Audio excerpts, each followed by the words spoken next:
Tá ótimo, tá ótimo. A minha luz é o suficiente.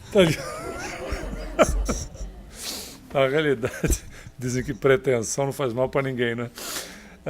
Na década de 1990, aqui nos Estados Unidos, porque o pessoal aqui, graças a Deus, pesquisa tudo, né? Eles fizeram um levantamento em relação a TVP ou TRVP, que é terapia regressiva de vida passada, ou terapia de vida passada, onde se constatou que a quantidade de reis, rainhas, príncipes, princesas, faraós e assim sucessivamente era tão gigantesca que não tinha lugar para poder colocar tanta gente importante no planeta nesse período, onde os faraós existiram, os reis, rainhas e assim sucessivamente. Nitidamente, a gente vê então que o processo é válido? Sim, é válido, desde que seja respeitado determinados aspectos para que se possa fazer, né, a coisa de forma coerente, porque na realidade ela é uma terapia. Como terapia que é, nós temos uma série de fatores para serem considerados. O primeiro fator é o porquê que nós, de repente, não nos lembramos, nós não nos recordamos daquilo que nós fomos em existências anteriores, ou mesmo até nas pesquisas feitas por terapeutas, utilizando da TRVP, se constatou que as pessoas imediatamente se recordam de existências anteriores, mas não se recordam da passagem pelo plano espiritual, quando há uma intermitência entre uma reencarnação e outra. É interessante notar, a condição da reencarnação, ela tem uma proporção, uma profundidade, uma importância tamanha na criatura, que ela é remetida imediatamente às condições de existências anteriores, e a passagem pelo plano espiritual, por vezes, é como se ele tivesse um sonho, como se aquilo fosse um sonho. Claro que isso não é uma regra geral. Evidentemente que depende da evolução do espírito, essa realidade, não é, é alterada consideravelmente. Mas foi uma grande maioria de casos que foram analisados. Mas por que o processo do esquecimento acontece? Não é só no plano moral da questão da evolução do espírito. Existe uma relação de natureza física. Quando nós vamos reencarnar, o perispírito, e aqui um desenho de um dos capítulos do livro Missionários da Luz de André Luiz, que é a reencarnação de Sigismundo, que André Luiz presencia. A reencarnação de Sigismundo é de Sigismundo. Não significa que todas são iguais. Cada reencarnação e cada desencarnação tem uma característica peculiar. Nós não somos iguais. A diferença é como se utilizar a questão da digital. Cada caso é individualizado. Ele observa o caso de Sigismundo e ele vai falar sobre a redução perispirítica ou a redução do corpo perispiritual, do corpo que envolve o espírito. Quando isso acontece, ele vai dizer que há um restringimento do perispírito a ponto dele chegar a ficar na condição praticamente de uma molécula, fazendo a ligação no útero materno com o óvulo que está fecundado. Bom, esse processo do restringimento, por si só, né, ele é um restringimento de natureza atômica, por si só, ele já começa a neutralizar as condições das lembranças anteriores. Mas não só. Diz Emmanuel e também André Luiz nas obras. Emmanuel fala no livro chamado Emmanuel. André Luiz fala também aqui no Missionários da Luz, entre outros, que os próprios neurônios do nosso cérebro físico funcionam para os neurônios do cérebro perispirítico como verdadeiras luvas, como se ele encapsulasse os neurônios do perispírito. É a mesma coisa que você colocar em relação à luz, a gente colocar um vidro opaco. E esta condição daquilo que acontece em relação aos neurônios no cérebro faz com que as recordações de outras existências acabem ficando na condição do arquivo no perispírito e nós não temos um acesso com tranquilidade. Isso vai acontecer de nós termos acesso um dia com naturalidade? Sim, vai. À medida que a criatura evolua. à medida que nós, como espíritos, não tenhamos nenhum processo relacionado à culpa, a traumas, a situações de melindre, né, de orgulho, de vaidade, de egoísmo e coisa do gênero. Isso, evidentemente, significa evolução. Até porque, diz o próprio André Luiz, como é que seria a administração desta existência atual com uma existência, não é? Com a recordação de uma existência anterior de maneira integral? Já imaginou como seria isso? Como é que seria a administração disso? Algumas pessoas já nos disseram assim, seria muito melhor, porque se eu tenho alguma coisa contra alguém, eu então trabalharia o meu perdão. Então tá. Né? Às vezes o indivíduo faz um desaforo no carro do lado e a coisa já fica complicada. Imagina se você tem dentro de casa uma pessoa, ou mesmo nós, em relação aos outros, que nós literalmente desgraçamos a vida da pessoa, ou o contrário. Como é que seria a nossa atitude e a nossa reação? Isso é tão interessante que no próprio processo do sono acontece a mesma coisa. Quando nós retornamos para o corpo, no processo do sono, desdobramento natural, quando nós retornamos para o corpo, nós vamos notar que as recordações, se esse sonho for um sonho real, ou seja, nós saímos, desdobramos, entramos em contato com espíritos e voltamos para o corpo, quando nós temos a lembrança desses chamados sonhos reais, elas são mínimas. Por quê? De novo, como é que nós administraríamos, não duas vidas, porque não são duas vidas, mas como é que nós administraríamos uma situação agora, uma agenda do dia e tudo aquilo que acontece à noite, os nossos compromissos, as nossas atividades noturnas. Isso se for os sonhos reais, porque podem ser os sonhos do subconsciente, que nada mais são do que um verdadeiro download, onde está acontecendo a transferência de tudo aquilo que nós vimos, assistimos, não é, ou experienciamos durante o dia, que vai para o neocórtex, de uma maneira, claro, que totalmente confusa, porque há um processo de transferência não necessariamente ordenado. É a mesma coisa que fazer download de arquivo em computador. Mas no sonho real, na realidade, nós acabamos, de fato, ficando com pequenas informações. Por quê? Também tem um porquê de natureza física.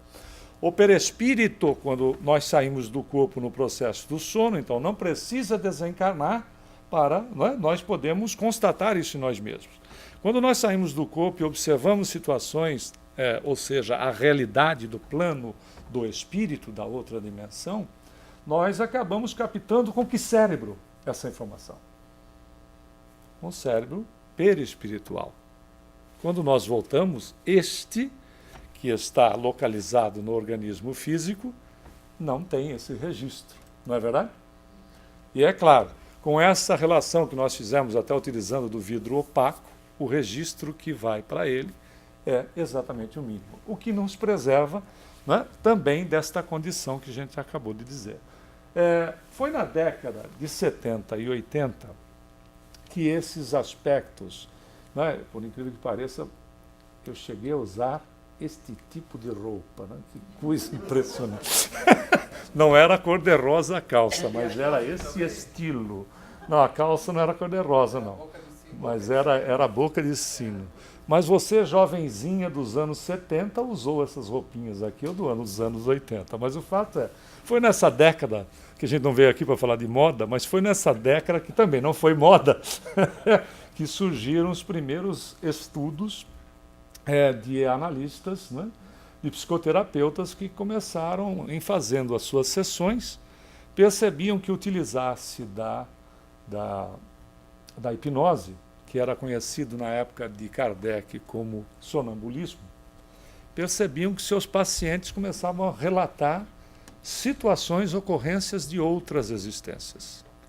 E essas situações e ocorrências, nem todas desagradáveis, mas aquelas que eram traumáticas, né, ou experiências desagradáveis relacionadas à questão da culpa, podiam, dependendo, evidentemente, do trabalho a ser feito, podiam ter situações solucionadas. Crises que, por vezes, acompanhavam o indivíduo e ele não tinha noção de onde vinha. Evidentemente, a gente está até colocando isso antecipadamente, eles começaram nesse período, porque também na Europa aconteceu isso, eles começaram a divulgar essas práticas psicoterápicas e tem um cidadão muito corajoso da Universidade de Miami, que é o Brian Weiss, que foi o primeiro a divulgar nos Estados Unidos com aquele livro Muitas Vidas, Muitos Mestres, Muitas Vidas, obrigado. Foi o primeiro que corajosamente saiu, né, dessa penumbra colocada de caráter científico, aonde aonde não existe o espírito, para poder divulgar os seus trabalhos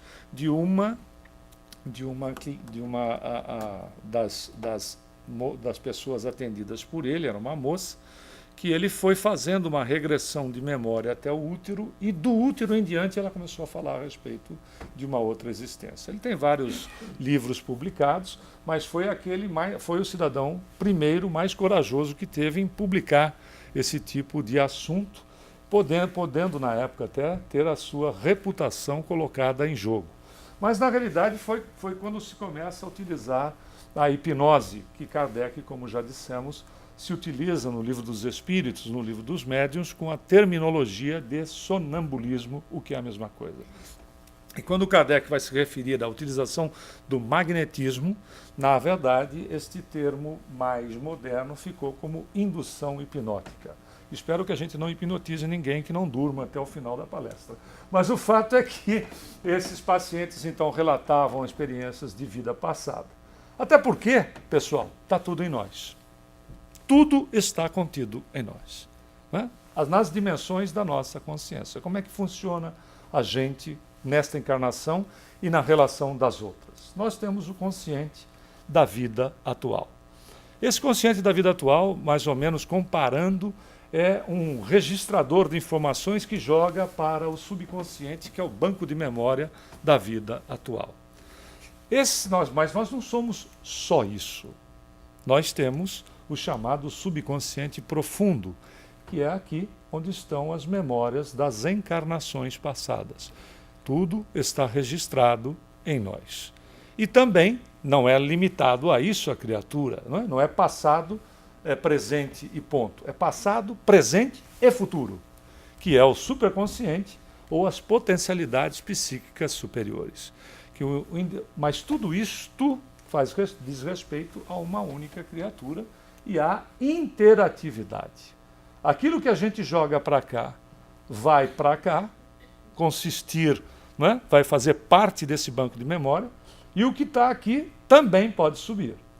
Então, na realidade, quando Jesus oferece o Evangelho para nós, ele está nos oferecendo a possibilidade da gente equilibrar isto aqui, não é verdade?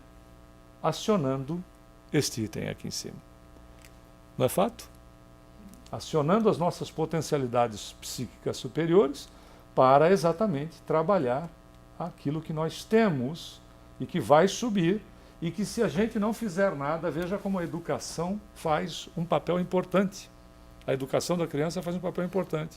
Por quê? Porque muita coisa que pode sair daqui e vir para cá e vem, que são as chamadas, até Kardec pergunta no Livro dos Espíritos. É possível nós conhecermos outras reencarnações? Os espíritos nunca negaram essa possibilidade. Disse, sim, é. Disse, como eu faço?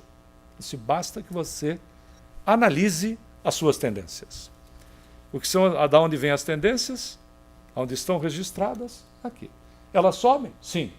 Se aqui sobe, desce, tanto, né? A título só didático, elas sobem? Sim. Uma boa educação pode neutralizá-las, dependendo da sua profundidade, da representação que tem para o espírito, ou pode, pelo menos, no mínimo, amenizá-las. Veja a importância da educação bem dirigida, né, para a criança, que vai funcionar com um foco específico até mais ou menos os 7 anos de idade, quando o espírito, inclusive, está em fase de reencarnação, porque a reencarnação se conclui mais ou menos até os 7 anos de idade, conforme informado em André Luiz no livro Missionários da Luz. A partir daí, o indivíduo começa a manifestar o que ele é, aplacado, minimizado com os aspectos da educação que recebeu no presente. Veja então a importância para os pais, tutores, etc., a relação da educação. E, naturalmente, né, todos esses aspectos aqui tem este bloqueio por aquilo que a gente acabou de dizer, de natureza física, evidentemente, e também de natureza moral. E é esse aspecto aqui que a gente vai dar uma olhadinha. Essa é a questão das nossas memórias, não é? Por que nós colocamos essa imagem dessa muralha? Porque determinados aspectos, determinadas passagens na nossa existência, nesta existência mesma, dependendo do tipo de trauma ou da questão da culpabilidade da criatura, nós, por vezes, damos um verdadeiro tilt no nosso cérebro, naquilo que está registrado em nós, dependendo do nível da situação traumática, para que nós embotemos. Está lá dentro, só que a gente anula esse tipo de situação. Isso se é uma realidade numa situação, né, de estresse nesta existência, que dizer em existências anteriores. O tipo de problema. Se nós formos a olhar no livro Nosso Lar, Dona Laura declara para André Luiz, e Dona Laura tem uma evolução considerável, segundo André Luiz descreve no livro Nosso Lar, que ela fez uma regressão de memória até 300 anos da época atual. A partir de então, ele, tanto ela quanto o marido, que é o Ricardo, que já estava reencarnado, e ela reencarnaria posteriormente, elas não conseguem mais, daquilo que estão vendo, eles não conseguem ir além de 300 anos antes. Se a gente olhar, o que a gente fazia 300 anos antes? Não é? O que a gente comia? Como é que a gente vivia? Qual era o nosso comportamento semelhante conosco mesmo? Não é apenas 300 anos, não precisa ir mais do que isso. Coloca 1000 anos para trás. Precisa ver a necessidade. Então, determinadas situações e traumas têm uma verdadeira muralha. Uma verdadeira muralha que impede que o indivíduo vá além, por uma questão de preservação dele mesmo. E, por vezes, é aí que acontecem essas situações. As criaturas forçam esta condição e acabam superexcitando a imaginação. É da onde vem quadros dessa natureza. Tem um monte de gladiador, rei, príncipe, princesa, faraós e logo, né? Geralmente uns bonitões. Ninguém é feio, ninguém tem uma vida, não é comum, ninguém fazia faxina, ninguém fazia serviços, né, pesados. Só é esta situação. Quando pega pesado, era um gladiador, mas era aquele que sempre vencia todas, né? Mas veja aqui, por quê? Porque a imaginação superexcitada. Você vai forçando, o indivíduo acaba entrando numa zona onde pega alguma experiência, conhecimento, livro, assunto que gosta, filme que viu e projeta isso. Na realidade, há um problema de natureza ética, se a gente parar para pensar. Porque as lembranças, as válidas, elas ocorrem espontaneamente. Na realidade, não existe condução do psicoterapeuta forçando determinadas situações. O que acaba acontecendo é um processo associativo, que funciona da seguinte maneira. Uma palavra que é dita, um sentimento narrado pelo paciente ou uma expressão de uma emoção que caracterize o sofrimento. Então ele funciona de maneira espontânea. E essas situações, por associação, pode-se ir à origem do problema. Tem algum psicólogo aqui? Não tem? Aí, da mesma maneira que se trabalha, não é, na psicologia em relação à situação do momento vivido na atualidade. Uma palavra, um exemplo, etc., sem que o psicoterapeuta vá conduzindo, acaba levando à origem do problema. Mas na relação da reencarnação, se isto é uma realidade na terapia, na situação então da reencarnação vai despertar o quê? Quadros onde nós pudemos ter situações de dor, de sofrimento, de traição, né? Um tipo de traição desse não dá para negar que tem traição, não é verdade? É uma situação dessa natureza. Situações que nós fazemos por associação, vividas ou por vezes assistidas, culpas por aquilo que eu vi, sei que está errado e não fiz nada. E aí, dado a capacidade da minha consciência, eu deixei a coisa acontecer. Veja como é sério, porque não basta, na resposta dos Espíritos a Kardec no Livro dos Espíritos, não basta não fazer o mal, é necessário que se faça o bem. Não é? Não basta que eu não esteja pactuando com a situação, participando da situação. É necessário que eu haja se a situação está incorreta. Se o indivíduo estiver morrendo afogado, eu não posso dizer, deve ser karma dele, deve ser provação dele, não é verdade? Então ele que morra afogado para ele desencarnar bem e resolver os seus problemas. Não, eu vou lá e tento tirá-lo da situação, não é fato? É uma questão de coerência. E às vezes situações assistidas e tendo o bom senso de poder ter feito alguma coisa e não foi feito, pode nos gerar determinadas culpas e nós carregamos isso em situações na existência atual, através do quê? De sentimentos que vão se prolongando em existências. Não significa que o ponto trabalhado esteja evidentemente na última, se essa última for a quarta. Ela pode estar na primeira, com reflexos nas demais, e atuando aqui nesta, e também tem um detalhe, elas podem se assemelhar na origem. A origem é aqui, é um trauma, é um problema de culpa. E situações de natureza semelhante que tocam com o assunto experienciado ou vivido influenciam nesta existência e não necessariamente quando nós vamos para esta aqui, ou para esta, ou mesmo para a última, não significa evidentemente que o problema é este, mas ele funciona por associações. Por isso a necessidade, a condição ética de não conduzir, e sim deixar com que a coisa aconteça de uma maneira equilibrada. Ou seja, o terapeuta vai deixar fluir pensamentos, sentimentos e emoções, e não julga, não procura entendê-los e também nem tampouco criticá-los, porque pode nascer daí a defesa. Está vendo como não é uma situação tão simples? Basta aí, vai lembrando e a coisa se resolve, porque não é de fato tão simples. Existe toda uma tecnicidade por trás para que a coisa seja bem sucedida. Isso vai garantir, como nós dissemos, que o processo psíquico do paciente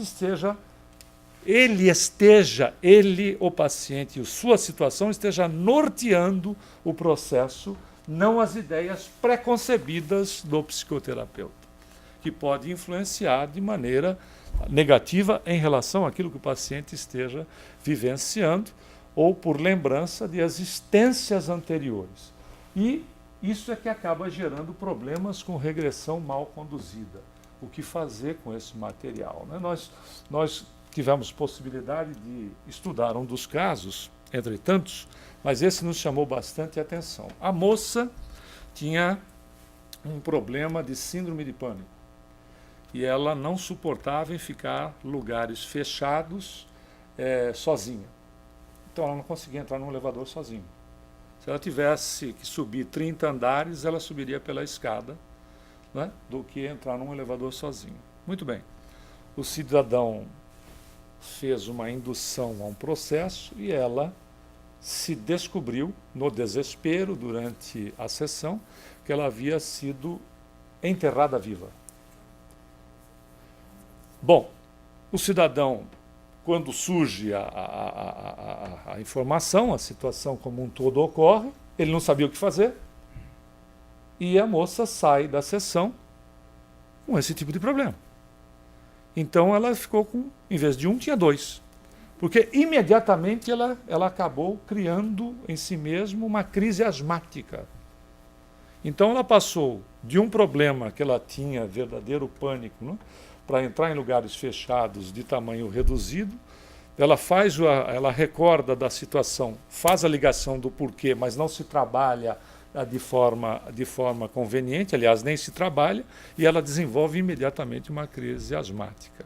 Ou seja, o próximo que foi trabalhar com ela, o próximo psicoterapeuta, tinha que trabalhar dois problemas. Um oriundo da situação em si, com o outro que agora se refletia no próprio organismo físico. Veja como é uma situação funcional, porém, uma seriedade incrível. São as chamadas regressões sem ética, significando dizer que o terapeuta conduz o processo, dirige a sessão e faz com que a pessoa veja coisas que não deveria ver, acessar fatos que não deveria e até reconhecer pessoas com as quais convive hoje. Qual é o ganho que se tem? Não é? Além de ser antiético, é extremamente perigoso, porque de repente você está, por exemplo, ninando o seu filho e você sabe quem é aquela criatura, que às vezes pode ter causado prejuízo na tua vida quando não colocou a tua própria vida em jogo e dos seus familiares. Como é que você veria o seu filho? Ou imagina se o seu filho olhasse para você e visse quem é você de fato. Como é que seria a sua condução moral para com ele ou o contrário? Por isso que tem todo um sentido esse processo da não recordação. Aqueles que são orgulhosos diante das criaturas que humilharam continuariam mantendo o seu orgulho. Aqueles que foram humilhados diante dessas criaturas poderiam continuar mantendo, não é? Vivenciando um quadro de humilhação. Isso para dizer o mínimo. Não é? Então, por isso a necessidade dos cuidados que nós, que estudamos o assunto, devemos ter. É diferente do caso de regressão conduzida.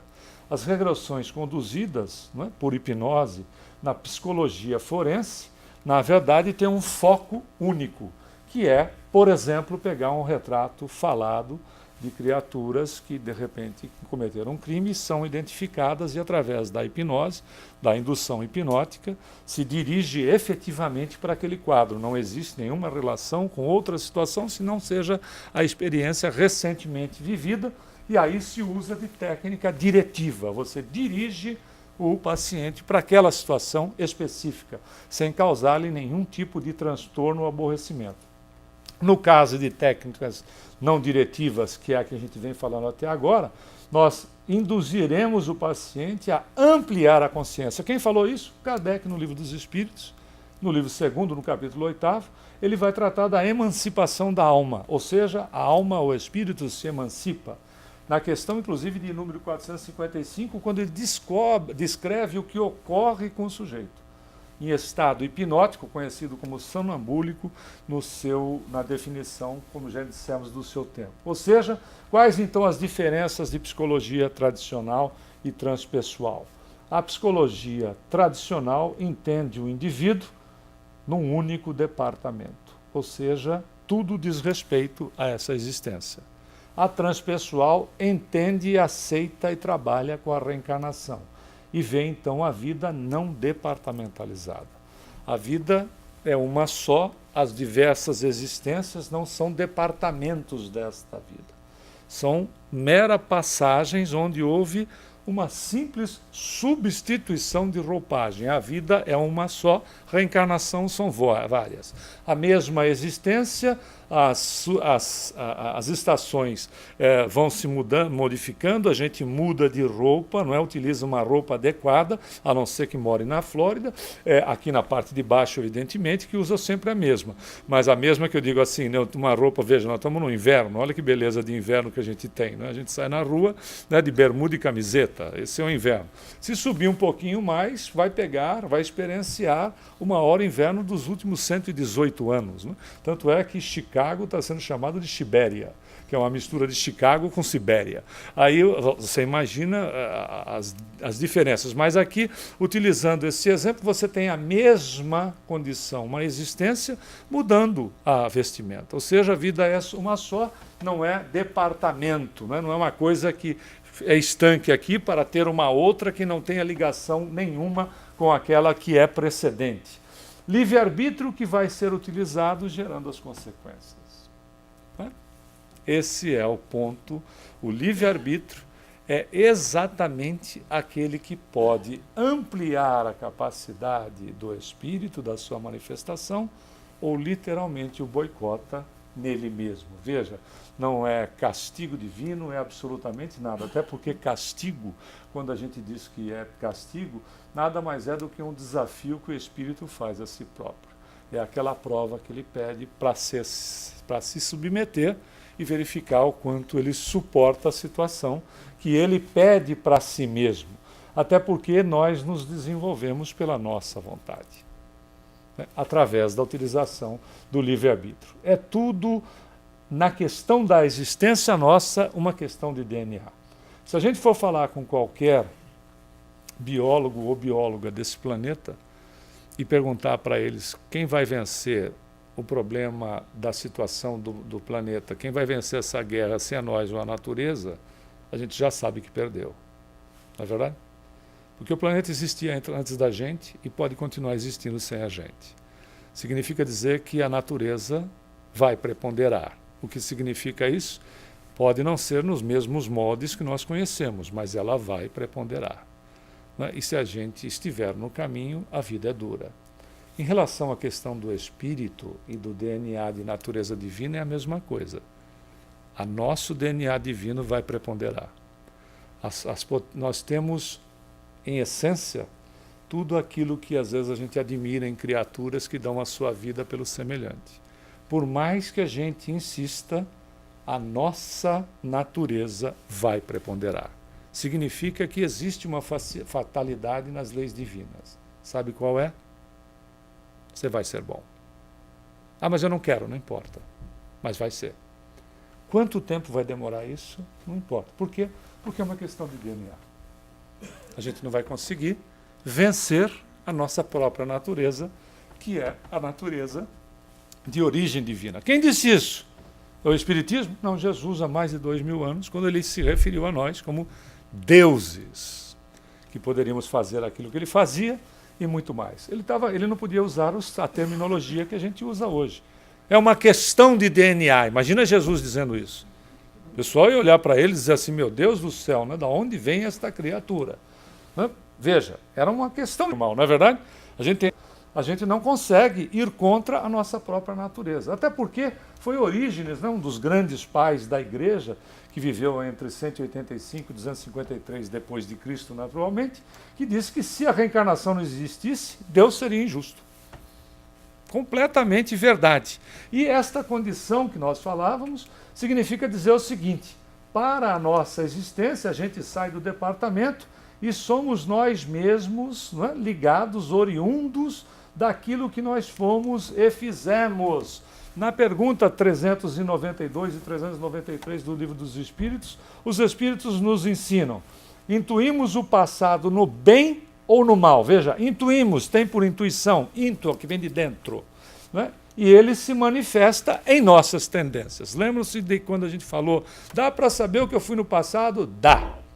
Intuitivamente, refletido naquilo que é a nossa tendência. Estas tendências que nós temos seriam regidas pelos sentimentos que deram significado a essas ações passadas e criaram uma verdadeira alavanca, impulsionaram para o bem ou para o mal, condensando no presente o que realmente fomos e ainda somos. É a história do que eu sou uma criatura, por exemplo, extremamente irritadiça. Né? Ora, por quê? Essa é a pergunta. De onde vem isso? Desde cedo, desde que eu me conheço por gente, eu não suporto determinado tipo de situação. Da onde vem isso? E se a gente tem a consciência sobre isso, esse é o ponto a ser trabalhado. Não é verdade? Não é trabalhar uma série de coisas. Até porque quem tem 10 prioridades não tem nenhuma. Né? Porque o indivíduo se perde. Né? Com 10 prioridades você não tem nenhuma. Você solta 10 tartarugas e tenta pegar. Né? Esse é o ponto. É aquele foco que mais nos incomoda e que a gente tenha consciência sobre ele, porque na grande maioria das vezes ele está automatizado, não é verdade? Quando a gente desperta sobre ele, diz Emmanuel através da psicografia de Chico o seguinte: quando a gente reconhece um problema, olha que beleza, nós já evoluímos. Por que você passou a ver? Porque a resposta é automatizada. Reencarnação atrás de reencarnação, a resposta acaba se automatizando. A gente dá a resposta sem ter noção do que está fazendo. Quando se tem noção, significa que se tem consciência. Esse é o ponto a ser trabalhado. Essa é a tendência que precisa ser, não é, trabalhada aprofundadamente. E aqui, evidentemente, a gente, para evoluir no que seremos, será preciso mudar, deixar de ser o que se é. É por isso que a doutrina fala o tempo todo em reforma íntima. Você precisa se reformar. Para mudar, é preciso reconhecer o que deve ser alterado. Não é verdade? Era aquilo que a gente estava falando. Olha quem disse isso. Foi esse cidadão aqui, quase 500 anos antes de Cristo, que foi o Sócrates, que disse, olha, você precisa se conhecer.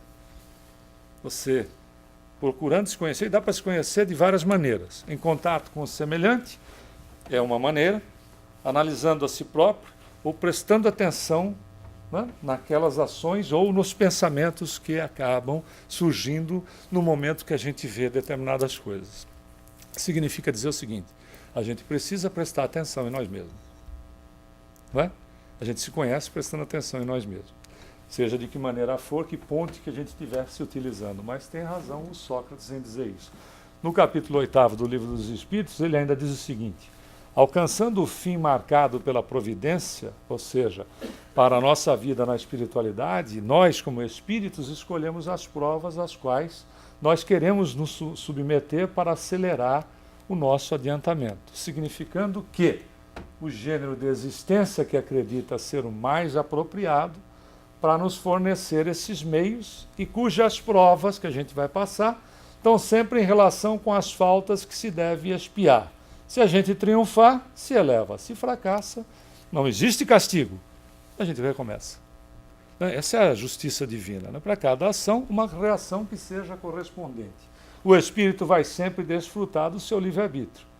E é em virtude dessa liberdade que ele escolhe as provas da vida corporal. Porque se fossem impostas sem a nossa escolha, sem a nossa liberdade de escolha, nós funcionaríamos, como dizem os espíritos, como uma máquina. Uma vez que a gente está reencarnado, a gente delibera que fará ou não. Ou seja, a gente vai escolher entre o bem e o mal. Não é verdade? A gente fez uma programação no plano espiritual. Reencarnou. Com o nosso livre-arbítrio, a gente vai admitir que vamos fazer dessa maneira ou não vamos fazer. Ponto. Nós vamos fazer uma mudança. É exatamente porque se a gente não tivesse ele, repetindo, a gente seria uma verdadeira máquina. Ou seja, o fato de nós nos programarmos não significa que a história está concluída. Significa apenas que é uma programação, nada mais do que isso. E que o nosso livre-arbítrio pode alterar para melhor ou para pior. Tem uma das obras que fala a respeito de Chico Xavier, e quando ele chegou no 200º livro, ou seja, 200 livros psicografados, ele poderia ter terminado a missão dele ali. Até porque tem um livro que se chama Linha 200, do Emmanuel, que comemora, não é, esse número. Ele fez mais 425. Significa o quê? Livre-arbítrio sobre a missão que se tem. Se fez melhor do que poderia. Poderia não ter feito os 200? Também poderia. Era uma questão de escolha. Se a gente olhar a própria biografia de Kardec, nós vamos verificar que, e a gente até falava com o André antes de começarmos a palestra, ele não veio sozinho. Vieram outras criaturas, né, que eram contemporâneas, caso ele desistisse, até porque o Espírito da Verdade disse para ele: se você desistir da missão, não tem problema. Agora saiba que Deus não coloca os seus desígnios na cabeça de uma única criatura. Outro vai te substituir. Significa dizer que, tudo bem, você tem o direito de dizer não quero. A gente coloca outro no seu lugar. Zero de problema. Né? Não necessariamente, veja, vai ser desrespeitado o livre-arbítrio da criatura. E aí, dessa maneira, nós criamos o nosso ciclo reencarnatório. Claro que nós trouxemos aqui apenas 2, 3 exemplos. Mas é uma situação realmente de um ciclo reencarnatório, onde essas condições que nós acabamos de explicar surgem. Por exemplo, na primeira reencarnação, você se deu mal. Né? Quis enfrentar o gigante e se deu mal. Na segunda reencarnação, você não se deu mal, mas disse para aquele pequenininho que era mole ele enfrentar o sujeito. Na terceira reencarnação, a gente vem e se dá mal de novo.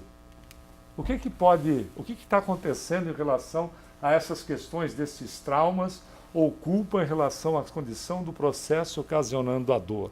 O que precisa ser feito para alterar esse ciclo? A resposta é simples e já existe há mais de 2000 anos. A gente precisa vivenciar Jesus. Veja, não é vivenciar Jesus religioso, é vivenciar Jesus nos seus ensinamentos. O perdoa 70 vezes 7 vezes, é fazer para o outro aquilo que a gente gostaria que o outro nos fizesse. A gente começa a quebrar as estruturas do ontem através da atitude no hoje.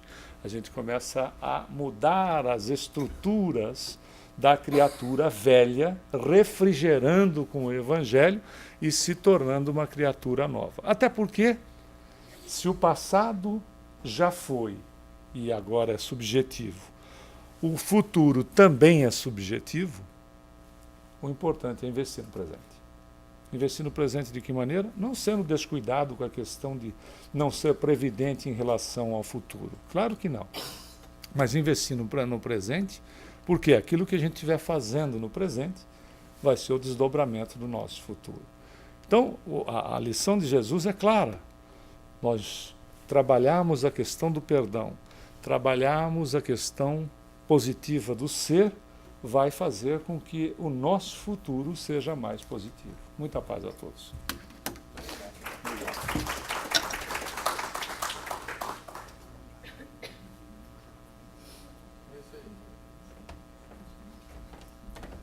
Obrigado, Humberto. A gente entra então agora na segunda etapa dos nossos trabalhos, que são os passes. Convidamos os passistas, por favor, aí para a sala. Enquanto isso, vamos permanecer em vibração e oração, por favor.